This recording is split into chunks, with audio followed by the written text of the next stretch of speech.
Hi, everybody. This is day 1006 days since Richard vanished from the barracks there at Fort Bliss in El Paso, Texas.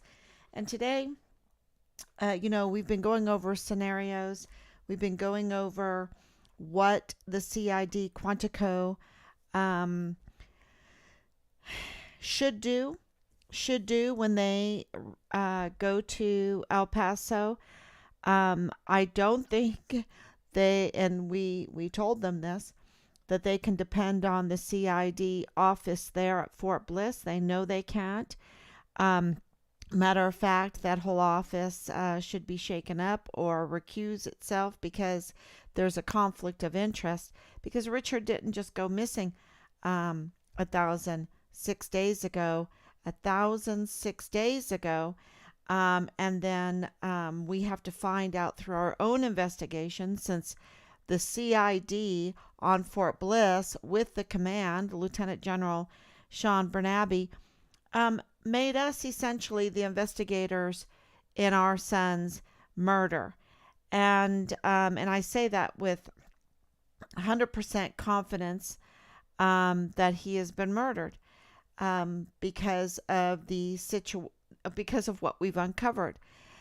And that means that they've put a target on our back. They've put us in a dangerous spot. They've offered us no help when it comes to media. Lieutenant General Sean Bernabe has a PAO, a public affairs officer.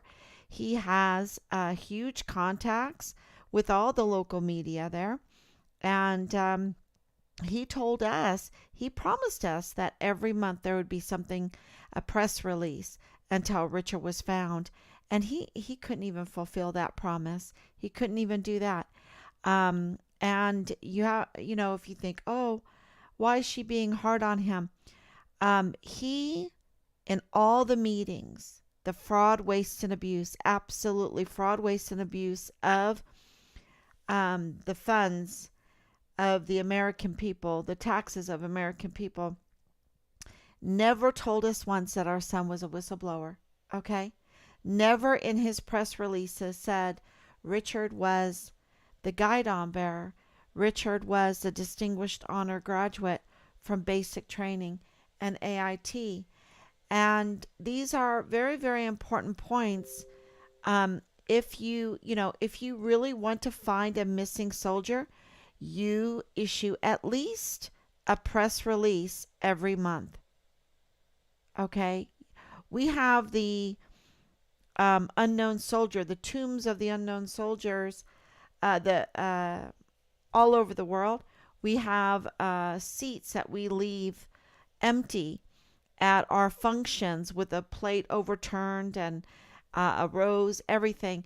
And at many functions that I have been at, Helen Farewells, especially Christmas balls, and my husband's long career in the military, 30 years.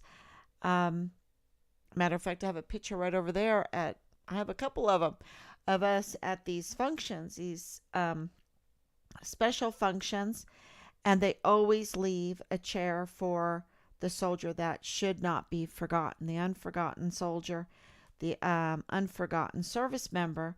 And it seems that Lieutenant General Sean Bernabe wanted to forget Richard. And Veronica Escobar, who I call Cover Up Veronica, um, has forgotten our service members. And I say that because she has decided to abandon El Paso to seek her, furthering her political career during a time that she should be using her energies to hold a judicial hearing about the murder of Richard Halliday. She should use her position to influence, to oversee the AUSA, the Department of Justice, but she has a conflict of interest, you see, when it comes to attorneys and judges. She has a huge conflict of interest. She doesn't want to oversee them at all because her husband is like an immigration judge. And so, also, she could at least influence the media there to cover at least the 1,000 days that Richard has been um, murdered, missing. He's not designated missing anymore, y'all. He really isn't. Um, Now officially, but in my book, as a mother, as the chief investigator with Rob, we are the chief investigators with Rob. I will tell you right now, he's not a missing soldier. He's a murdered soldier. He's a betrayed soldier. He's a betrayed Guidon bearer. He's a betrayed left left um, distinguished honor graduate for basic training in AIT. And so I have to come on here because Veronica Escobar has betrayed service members. Because if you betray this case of Richard Halliday right there in your backyard, then you have betrayed all service members. Then you're not fit to continue in your political aspirations. You're not fit to be a representative of the United States of America and defend the Constitution if you can't get to the bottom of this case. And it would be so easy if we would have the AUSAs doing their job, the DA, the Attorney General, Steve, and Mr. McDonald and Jeffrey Downey of the FBI, if they were really doing their job, and Lieutenant General Sean Bernabe. Also, those that have retired, because they're retiring, they're getting out very quickly. And which brings me to the point that in order for Quantico CID to do their job thoroughly, the best way to do it is to bring these people off of retirement, recall them, and bring all of the deployed and also reassigned soldiers back to Fort Bliss to Delta Battery 143. And the CID there, that it would be the best thing because they're the ones that have the answers to the environment at the time. And everything that happened at the time. And they could easily get to the bottom of this. And this is what the CID office there at Fort Bliss should have done at the very, very beginning, along with Lieutenant General Sean Bernabe. But they had a different agenda or a conflict of interest. And I absolutely know that the CID office there at Fort Bliss had a conflict of interest because what we have investigated, what I am pretty sure of, okay, pretty sure of, but of course I don't have the huge staffs. I don't have access to all this information. I have to rely on leaks, which there's a lot of leaks, and we know that there's leaks everywhere because the integrity has broken down. Leadership's integrity has broken down. The corruption has increased, and that's why we're getting all of these leaks. And we know that loyalty has decreased, therefore we have more leaks. Respect has decreased, therefore we get more leaks.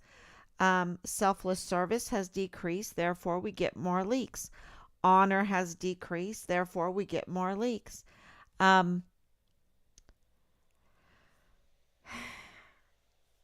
Like I said, integrity and personal courage has decreased, therefore we get more leaks. And with those leaks, what I'm finding is that there's two members, a Tavita Nusa and a Ron Steeg, that were special agents at the time that Richard went missing that were in that office. Tavita Nusa, Special Agent Tavita Nusa, and Special Agent Ron Steek. And they had a conflict of interest. Tavita Nusa, of course, was a family member and also a very, very close relationship. It seems like in that family, the Hart family, they have very intimate, close relationships with one another. Um, and and that's what was going on between Tavita Nusa and Lalani Hart. And it didn't stop there. It didn't stop there. And, so this is why we have been put into such a dangerous situation. And where is our security? Because the Attorney General, they have security. The DA has security. Veronica Escobar has security. CID agents have security. The Lieutenant General has security. And yet we have been made the chief investigator in the murder of our own son and up against what my husband calls the big green machine. The big green machine, and even bigger than that, because we're talking about 15 plus agencies and more with the AUSAs. And so we've been put in a dangerous situation in order to what? To find our son. And right now we're looking for our son's remains. We're asking, give us our son's remains. Give us Richard's remains. That's what we're asking. So, getting back to what I was saying about the whole situation, I got off on a tangent that was very important tangent because here there was this conflict of interest in the CID office there. And when you have a conflict of interest, you get off on a tangent, right? You do not stay focused on the task at hand, on finding Richard, on investigating the murder of a soldier, the murder of Richard Halliday, and doing it impartially. See, when you can go off on a tangent because you have these close relationships, then there is a loyalty, and it is I think one of the strongest loyalties that anyone has, and that's social loyalty. And you saw that during COVID. You saw that during these unjust wars. You saw it during the 2020 election period with January 6th period. You'll have people going along with unbelievable evil. They'll go along with unbelievable evil because they don't want to be ostracized. They do not want to be separated from society, the people that they care about, the people that they're around, the people that they work with. And it's, to have that, and I know the feeling of it. And I'll tell you a little story. When Hannah is our eldest daughter, when she was in 5th grade, she was going to a German school. And I was so happy when she was in the local little German school there close to our house. I felt that small class, the very traditional teacher that she had, was absolutely teaching her something beneficial for her future. When she moved to 5th grade and had to bus to a neighboring little town, what was happening there, I wasn't really happy about. I wasn't happy about it. I saw grooming in a bad way, not in a good way. There can be grooming either way, right? But I saw some evil going on. And I knew that I did not want that for our daughter. And of course, my husband, he's been deployed, I think 6 times. 6 times. That was a very crazy time with all the Gulf Wars and with Albania, um, the Turkey episode that we went through, it, Iraq, of course, Afghanistan, well, really Saudi Arabia, things that were going on at the time. And so, my husband was like, okay, Pat, whatever you think is best when it comes to the education of Hannah, um, I'm going to stick by you on that because, so much of the time I'm not around. And I told him, I said that I heard about homeschooling and I was really nervous about it. But maybe, maybe we should try it. And he said, okay, if that's what you want to do. And he didn't blink an eye with it. And for me, I was looking, to degrees, diplomas, degrees, testing, this and that. How is it all going to happen? And so I was a little hesitant, but I knew what she was getting was not good because it was a socialization that I did not want her to have. It wasn't good socialization. It was harmful socialization. And so, and the education suffered because of it. So I decided that I would give it a shot, and I went in, with nervous hand. I was a nervous wreck. I didn't know what I was going to do. Um, Hannah was not happy. You're taking me away from my friends, this and this, and I said, I got to do it, Hannah. I got to do it. I'm your mom, and we have to do what's best for your dad and I. We have to do what's best for you. And she really was not happy about it until the day I took her out, and she just grabbed me and kissed me and thanked me. And it was the strangest lesson because as long as she was in there and I was just threatening to take her out, she would play her part socially. But once she was out, she was so relieved. Now, the story doesn't stop there because I still had ties, you see. I had our youngest daughter as ties to the neighborhood, ties to the school. And Rob told me, if you're going to homeschool Hannah, then you need to homeschool Allison.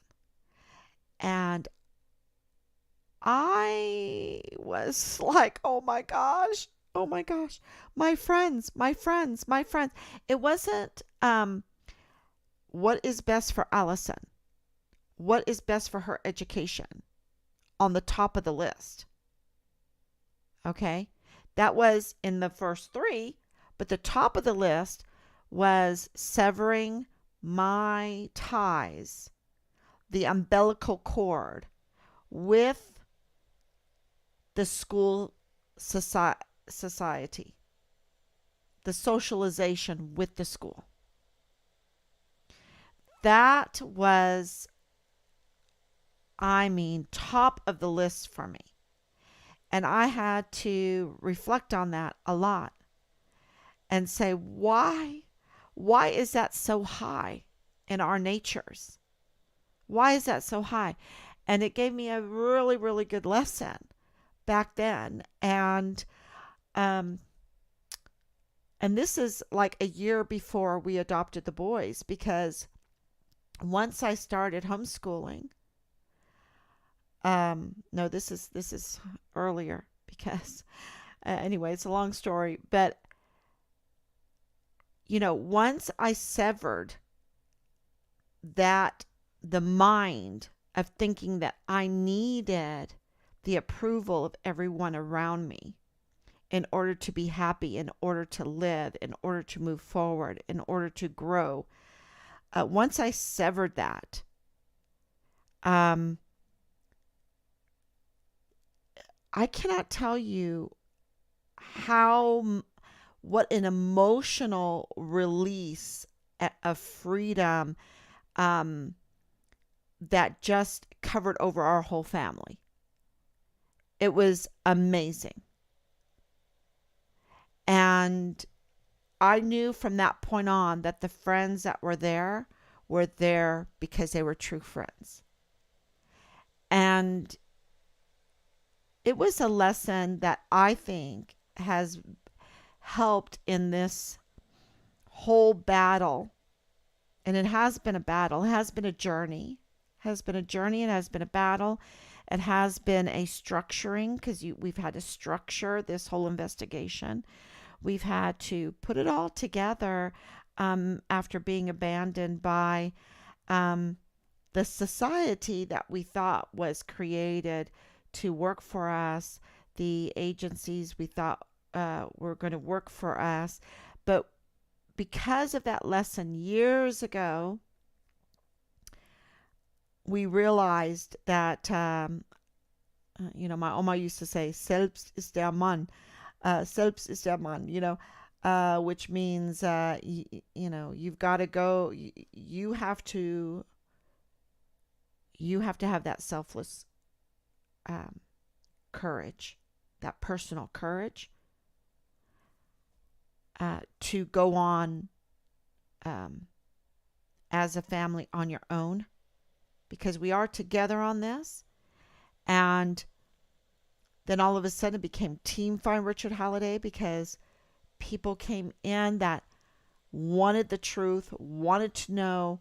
Of course, we had some saboteurs, we had some FBI informants, we had political pundits that came in, tried to overrun it or whatever. So this has been such a journey, these 1,000 days, and it goes back further to where I learned how, and Rob learned how, that we were going to sever our family from societal norms in order to be successful as a family in our goals and our little personal goals as a family, to be a stronger family and to raise children that we believed would be strong, beautiful people to benefit our country, our world. You know, really, that was, how can you glorify God today, right? How can you glorify God today?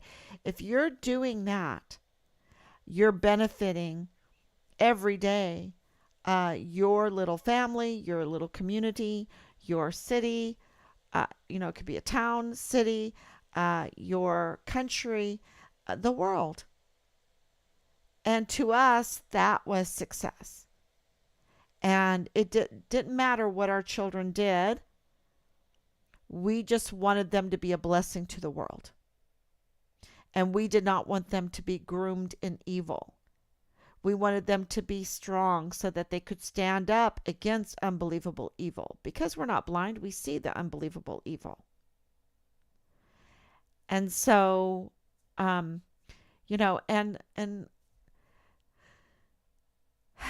so with that, I think it rubs off in the family. Because it takes personal courage, and it takes not being afraid to be alone, to go it alone, to homeschool.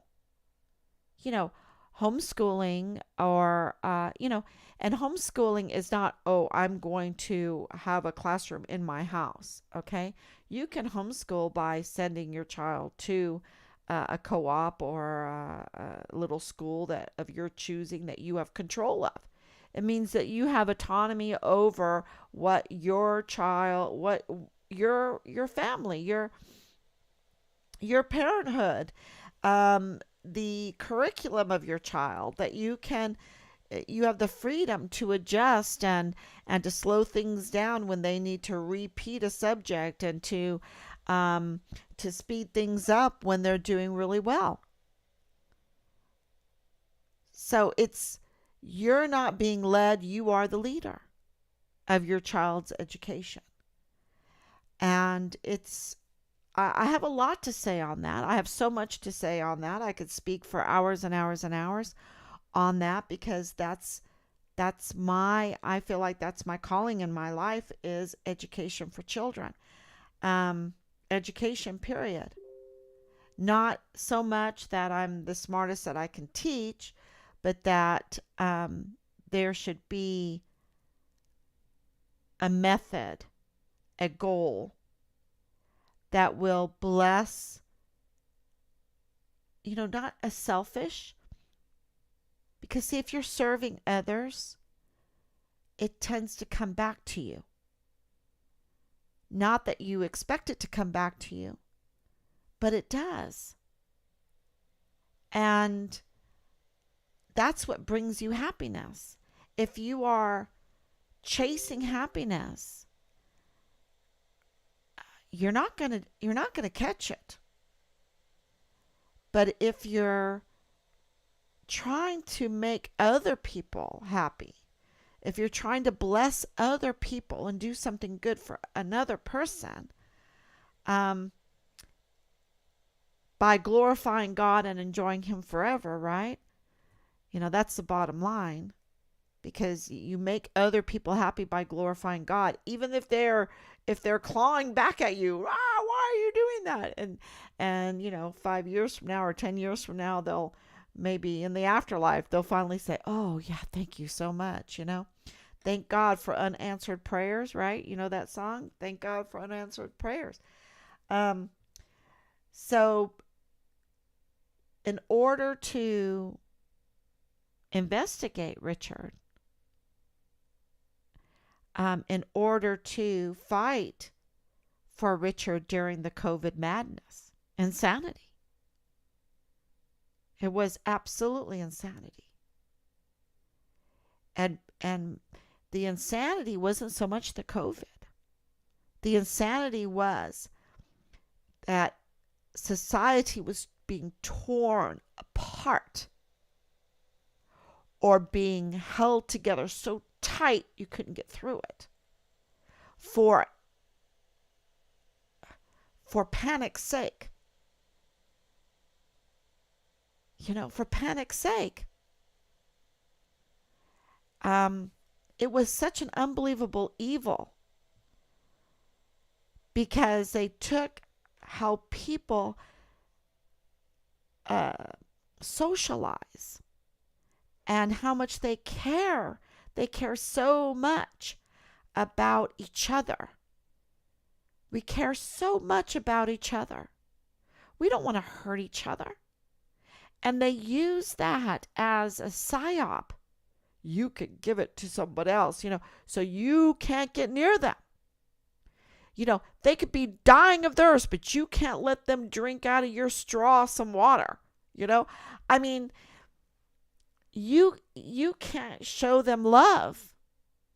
You can't sing in the choir because you're going to be standing too close to your choir partner. I mean, it was such madness, because they were tearing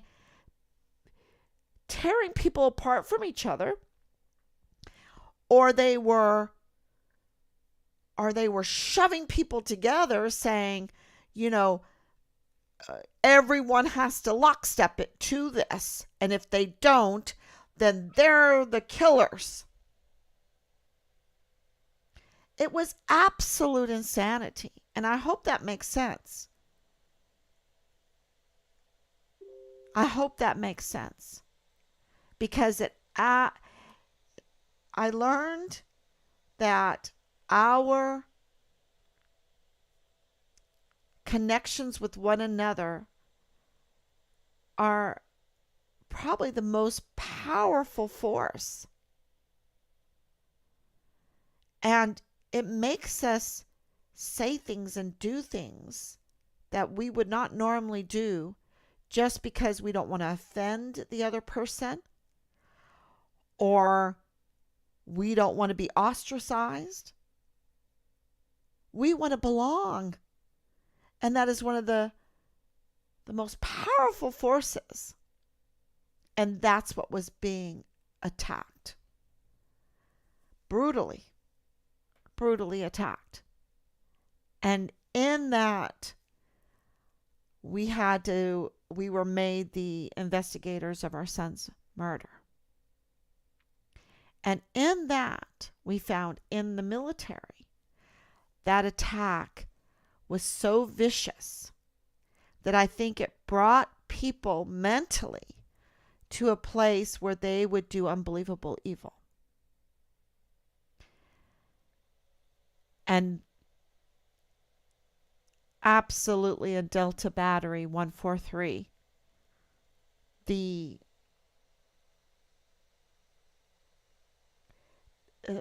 it wasn't normal. It wasn't right. And the stress, and I'm not making excuses for them, because I think absolutely there was all kinds of crimes going on.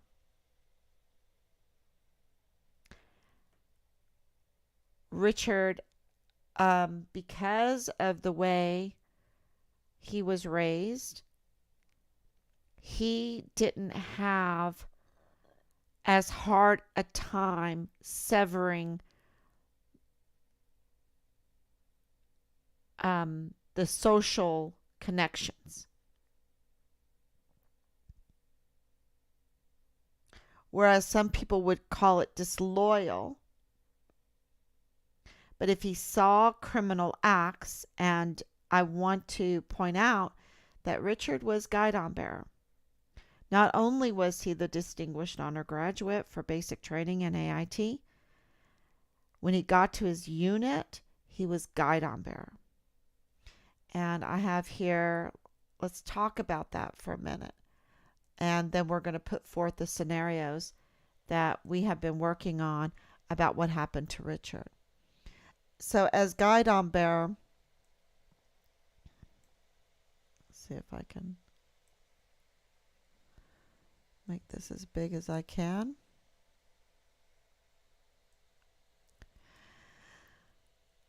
So in Delta Battery 14380A, the Guidon bearer is responsible for carrying, and this is in all units, but I just put it out there, carrying the unit's Guidon, which is a flag that represents the unit and serves as a symbol of its authority and history. The Guidon bearer leads the unit during ceremonies, parades, and other events, and ensures that the Guidon is properly carried for and displayed. As Richard was the Guidon bearer for Delta Battery 143, his duties would have included carrying the Guidon and leading the unit during the various events. The position of Guidon bearer in a particular unit could be viewed as prestigious, and as such, the person holding that position may be given certain honors or recognition within the unit. Ultimately, any privileges or honors associated with the position of Guidon bearer would be determined by the unit's leadership and traditions. So here Richard is as a Guidon, right here. This is Richard. This is Captain Park. I know this man's name, but anyway, but this is Richard, and this is Captain Park. And then, so the unit doesn't do anything without their Guidon. Okay? But what I want to point out to you here is look how close Richard is with leadership. Okay? He's close with leadership. He hears everything Captain Park is saying. Everything this man is saying. I know he's, oh gosh, I talked to him on the phone. He needs to be recalled too. Um, it'll come to me. So he used to run with Richard out in the desert during their deployment. He was telling us. So, but here Richard is as Guidon bearer, right there. He doesn't look good in this picture from my point of view. This is Jay Paulin, and this is Captain Park. They are suspects for me. Okay, especially Jay Paulin. He's a suspect in the murder of our son. I'm just gonna say it. And I hope that they recall him, the CID Quantico, and they question him. Something is not right here at all. And I've done a lot of investigation now with him. Either this is Roddick, Lieutenant Colonel Roddick. He needs to be. I don't know where he's at right now. Um, he's also a suspect in this. So for me, for in my investigation, and we've been made chief investigators. So I'm just saying, you know, they need to be questioned, and those findings. And if I was one of them, the reason why Captain Park and all three of these leaders are huge suspects. There's lots of reasons. But one simple one that you can understand that I can give you real quick is that not one of them told us that our son was a whistleblower. Okay. Not one of them. And I think that's huge. And I think that's why would they keep that information from us for so long? For so long. Um, so, yeah. So, next picture. Okay, so here, this is one of my favorite pictures, and people are like, "Oh, don't show this picture because Richard looks like Rambo in it."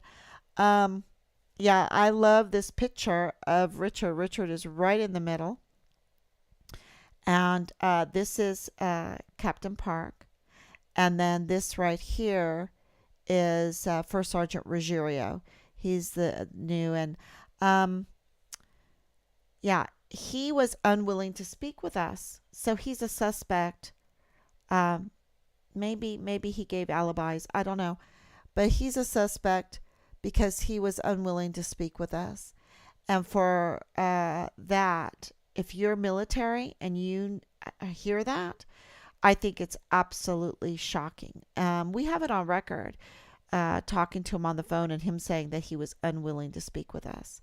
Um, so I think that is, I remember the day very well in El Paso that happened.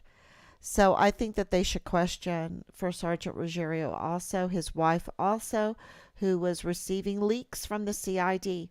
Which let's go back because and this soldier right here, I would like to know who this is. This soldier right here. This is a question I've had out for a long time. Who that soldier is. And they won't tell us. They won't tell us. They've made us chief investigators, and yet they won't tell us anything. And I think that screams a lot. Um, let's go back to this one with Jay Paulin. Now, Jay Paulin, it's very interesting because they didn't tell us our son was a whistleblower, but also that he had a conflict of interest in the CID office there at Fort Bliss. Um, Ron Stieg, from what we know, was part of the investigators of Richard Halliday, and yet he's a very good friend of Jay Paulin. This is when Jay Paulin is a suspect. So that was a huge conflict of interest. And we weren't notified of that. We've had to find that out because we've been made the chief investigator. So I think that's important information. And all of these volunteer sons and daughters here, we need to get to the bottom of this for their sake. Okay? For their sake. We need to get to the bottom of this. And Richard, here he is. This is him as Guidon here. This is a good picture of him. They won some kind of sport event there, or they were running. I don't know. Richard was a decent runner. I always said he ran like him and Hannah. They run like gazelles. So there's several. None of these sons of our country were able to be with us and speak with us. Okay, none of them. So there was one that kind of snuck out, but all of them should have been made available to us since we were made the chief investigators of Richard's murder. So here is First Sergeant Ruggiero again, and his wife was really not too friendly. Said Richard was no Vanessa Guillen, and I was like, okay, that I know. I hope not. I think he's missing at this point. But in the back of my head, I knew that might be projection. And I hope that the CID Quantico will check to see if that's projection.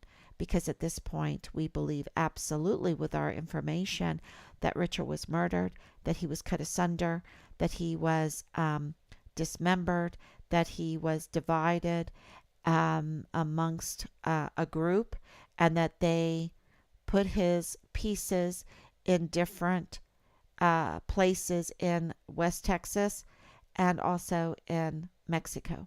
And so, that needs to be investigated.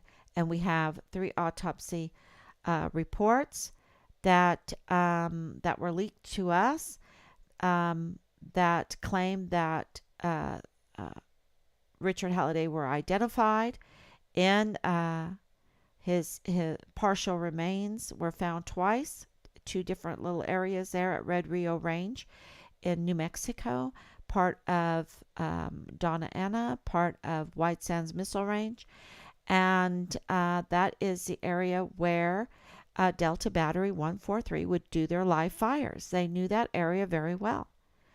So we're told that there's a knife involved, and who the owner of the knife is, which is also very interesting.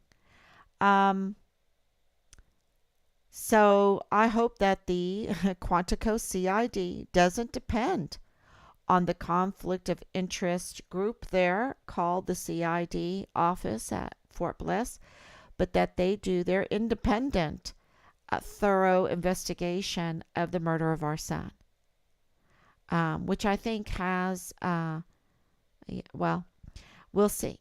Because if they have the autopsies, one being El Paso County, the other being because the reason why the El Paso County is because partial remains with Richard's DNA were found in Clint, Texas, near, by my calculations of the directions that we were getting, it's called Robert's Tank. And then the military forensics, they did an autopsy because of the Red Rio Range partial, and remains found there. This is the end of July and beginning of August, the year 2020. Yes. Yes.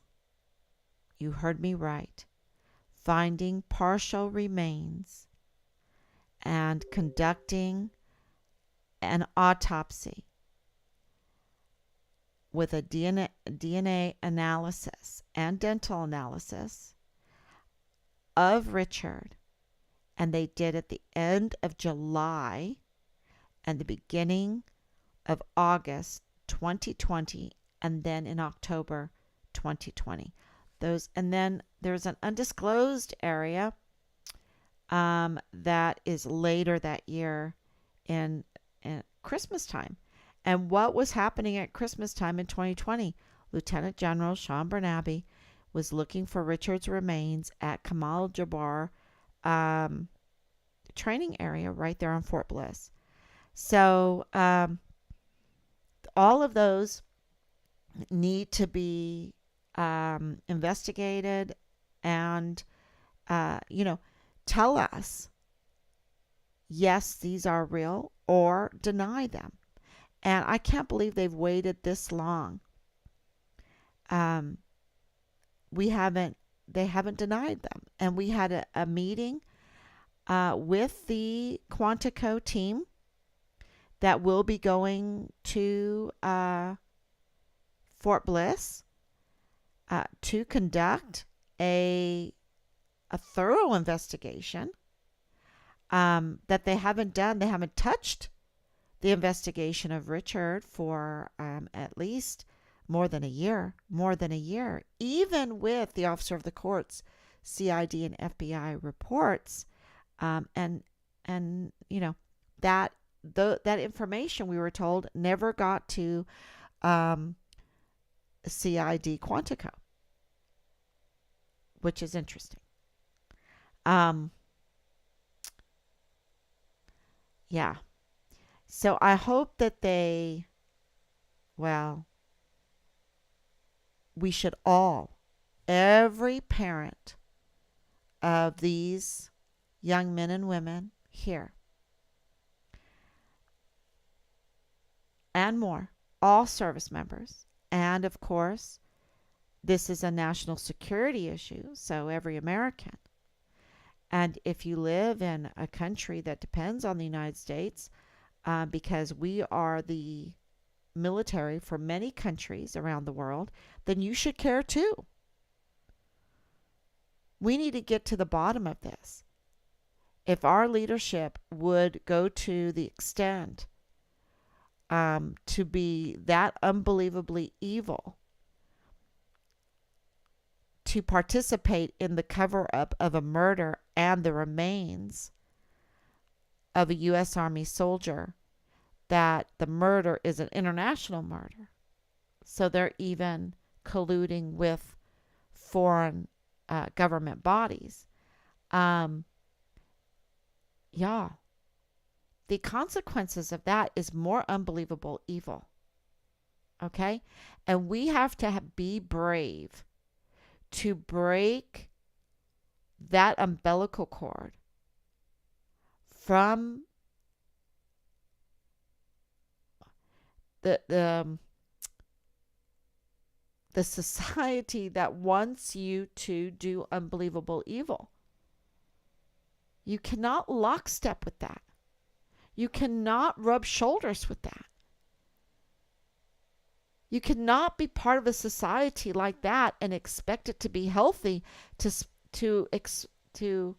and expect to be happy and healthy and be able to have a future. There has to be a time that you have to stand up. And when I was growing up, I was raised as a Lutheran. Okay, I'm an Anglican now. I love Luther's Bondage of the Will. It's a debate with Erasmus. If you haven't read it, it's the best thing that came from his pen. And it is an exciting debate, very exciting debate. So I suggest it. And what Martin Luther is known for is his stand. So at the Diet of Worms, and that's what it's called, Worms is a city there in Germany. it's a beautiful place, absolutely beautiful. Um, and when he had to stand up to his peers, when he was being judged by his peers, and his peers wanted him dead because of his stand, and they wanted him to recant. They wanted him to recant, and he said, "Here I stand. I could do no other. I can do no other. I have to sever this connection between you and me because you are on the path of unbelievable evil. You are on that cliff of unbelievable evil. You're going down it, and you want to pull everybody with this rope that's connected with it down the cliff with it to destruction, to hell and destruction. And I have to sever it, and I have to stand here on firm ground. I can do no other." This is what Martin Luther is known for. That's his quote. And so many times in this, that's exactly when we're facing these beautiful uniforms with stars on them, you know, with our flag on them, right? And yet the mouths that are in this uniform is unbelievable evil. And they're dragging our sons and daughters with them. And I should go back, as a Guidon bearer, Richard,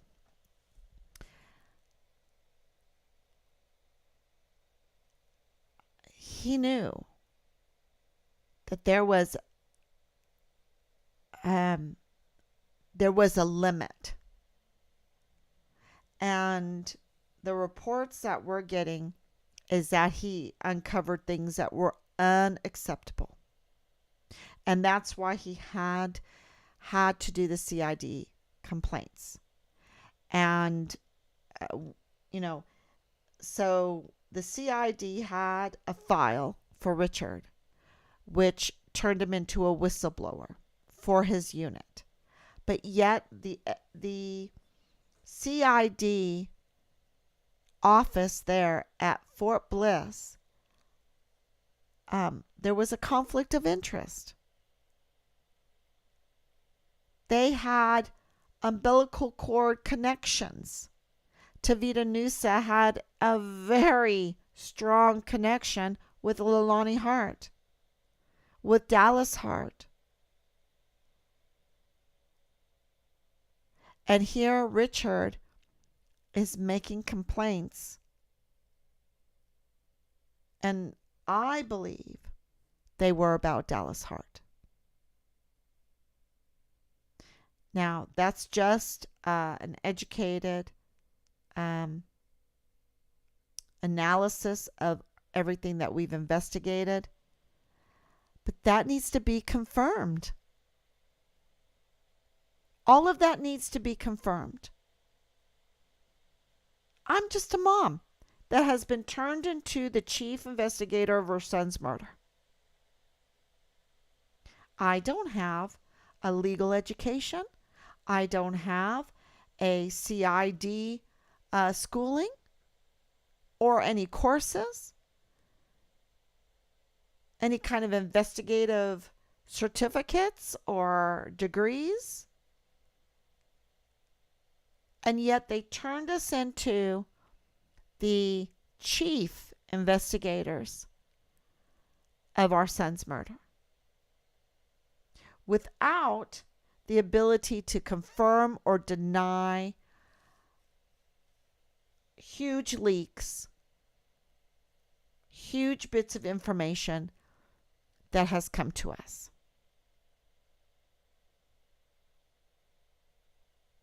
And so that's why that meeting the other night, yesterday, was so important. It was so important because now the CID was talking, that whole meeting was talking about the murder of Richard Halliday, not the CONUS, the first CONUS Dust One missing soldier, but that the murdered soldier. They very clearly understand that. And that this investigation is anew. And it needs to begin in Fort Bliss, in El Paso. And that's why we're asking for all those that have been reassigned, all those that have retired, to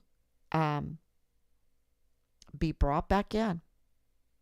Be brought back to where it started, for the sake of all of our volunteer sons and daughters, for the sake of our national security. There was a conflict of interest there in the CID, in a big way, not just in one way, not just in two ways, I think in several ways. And we know about them. And we weren't even told. The conflict of interest is so big that Vanessa Guillen's leadership, Vanessa Guillen's cases, the whole leadership of Vanessa Guillen, those that allowed the rapist to walk at Fort Bliss too. If they allowed rapists to walk at Fort Hood, they allowed the rapists to walk at Fort Bliss. We know that with Asia Graham's case. If they allowed the drugs to come in, the illegal drugs, and for the barracks to be marketplaces for illegal drugs at Fort Stewart, at Fort Hood, they allowed them also at Fort Bliss. If there was negligence at Fort Bragg and negligence at Fort Hood, there was negligence at Fort Bliss. And because of that, the conflicts of interest grew and grew and grew. And you had the same people trying to protect their jobs over and above the interest of our country, over and above the safety of our service members, over and above the protection of the brand, right? Because now the American people are looking at our military as criminals.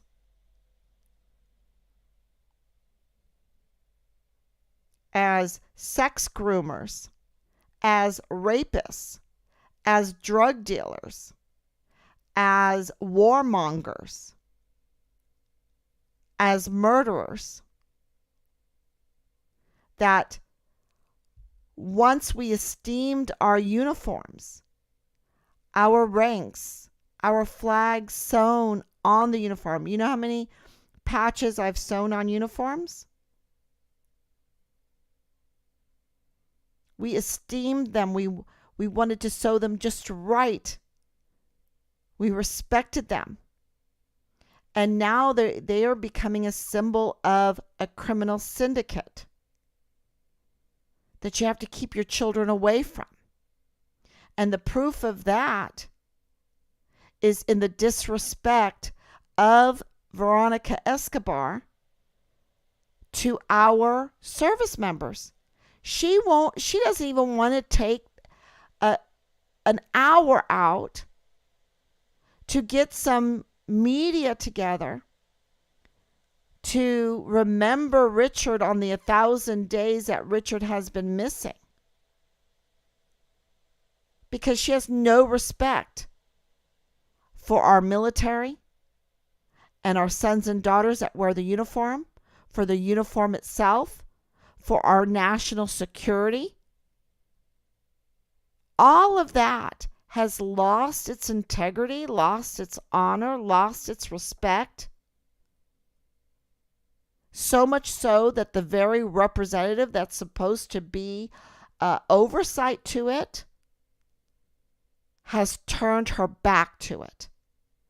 Turned her back not only to Fort Bliss, but also El Paso.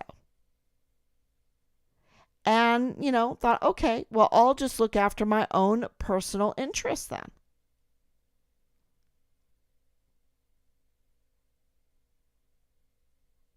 This is how dangerous this has gotten.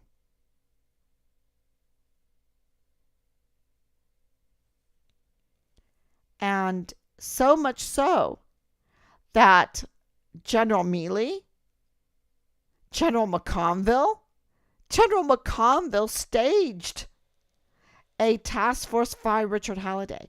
Lieutenant General Donna Martin sat like an Indian out of uniform in a chair in the middle of the task force meeting with 15 plus agencies there, plus others on the phone. I mean, the fraud, waste, and abuse just for that meeting was incredible. And they would go to the extent to use asymmetric warfare tactics and military operations on the family that they had appointed to be the chief investigators of their son's murder, and yet they're trying to sabotage the investigation even of the family.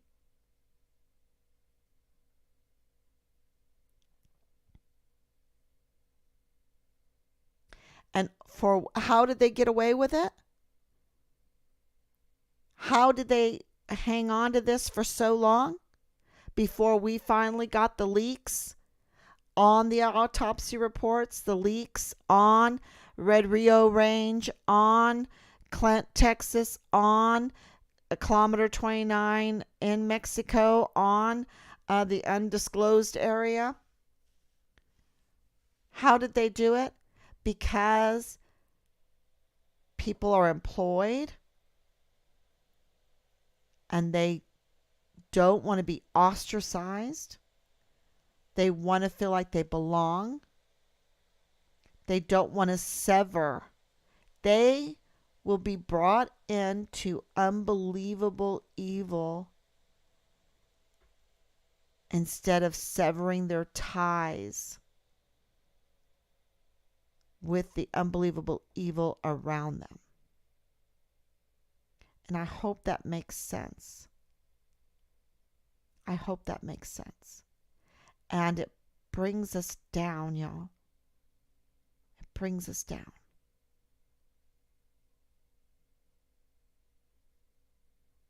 And so in the scenarios with Richard, maybe I'll cover that tomorrow. So that's what we're working on, our scenarios. And I wanted to remind everybody that Richard was a Guidon bearer. And what did that mean? He was in the orderly room. He was close to the leadership. He could see what they were doing. He could hear what they were doing. He would know what they were doing. That was his privilege as Guidon bearer, is being close to the leadership. He knew them. And I think that's very important, that he would go to the CID and make reports. He would go to the CPS. He had sex videos that he turned in. So he's trying to protect children. We know this is sexual, but we also know that he knew other things because he was the Guidon bearer. And he was telling my dad, he said, Opie, and if you want to read the letter that Richard wrote his grandparents from basic training, I have it published on there. And it will give you his personality. Okay? but he was telling my dad um, that he would go in to get the Guidon and it wouldn't be there. And my dad was horrified at that because every Guidon has a place, an honored place in that orderly room. An honored place in that orderly room. It's like taking the American flag and stuffing it in the closet when you're in the Oval Office or something, right? You have a place where that Guidon uh, is displayed. Your colors. And my dad was saying, kept telling me, Pat, that is such a bad sign. There's no esprit de corps.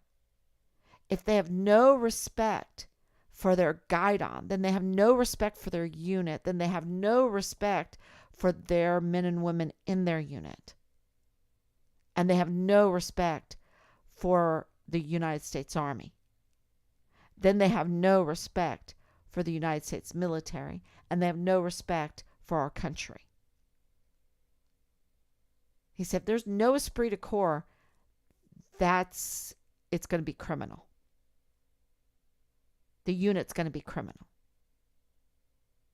And so Richard was reporting that the Guidon would be missing. And I think that's R.I.P. Dad. R.I.P. Huge insight from my dad. Huge. So if you have any questions, I'll answer that now.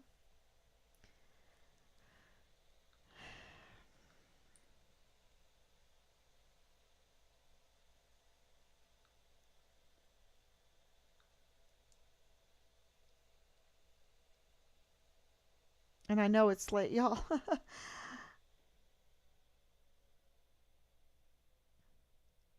Okay. Did they ever identify remains from Hondo Pass? Um, they did not. They told me that they sent them up to Dover. And they said they were not Richard's. And he looked so spooked. And the reason to me, see, there's so many things that you just read from each other's eyes and body motions, body language, that it's hard for me to relay that officially to everybody. Um, but everything kind of makes sense now because he was spooked. Special Agent Soto, when Hondo passed, and we were asking even for the remains of another, and he would be, like he saw a ghost and telling us, no, they're not Richard. And it's because they already found Richard's remains, you see. Um, so yeah, we of course we wanted to know the outcome of the DNA testing from the Hondo Pass, and they never really released that, did they? Anyway, have you validated the reports for the remains? Who gave you the validation, if there is one? They need to validate it. When you get numbers of autopsy reports and the details of autopsy reports and the name of the medical examiner that signed off on the autopsy, don't you think that they should call you right away and say, ma'am, that's just a sick joke?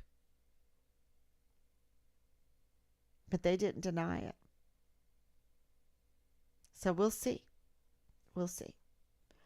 And we'll work on that some more tomorrow, trying to validate all of that information. And as a restrained chief investigator, we're so restrained because we don't have access the way that a normal investigative office would have access to, right? Um, we have to then make everything available to the public to help us scrutinize and think things through.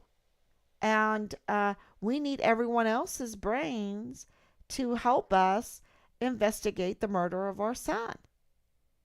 And and let me tell you, Team Find Richard Halliday have done an awesome job, and we're very grateful. Um, there is no statute of limitations on murder.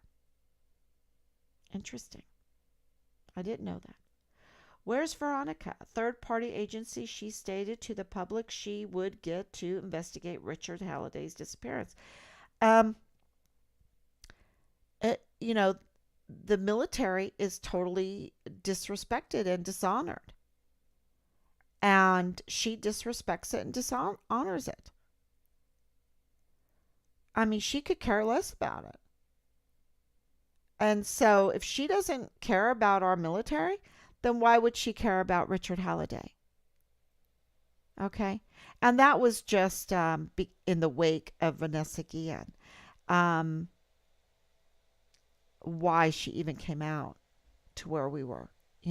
That's how I feel about it, because it was a do nothing except for a photo op. Now she'll do a photo op for her self-aggrandizement, to move forward politically, to say, this is an election year, so she'll do that. But to rally the press for Richard's sake, she didn't do that. And we got one little campaign letter from her since 2020. She is not. She's abandoned El Paso, and she's absolutely abandoned Fort Bliss, because she has huge power to get things done if she wanted to. But yeah, but she's abandoned El Paso and Fort Bliss, absolutely. In my opinion, right? I never remember them mentioning Hondo Pass again or identified remains. Yeah, we asked them at a meeting. We asked them. Did they? Let's see.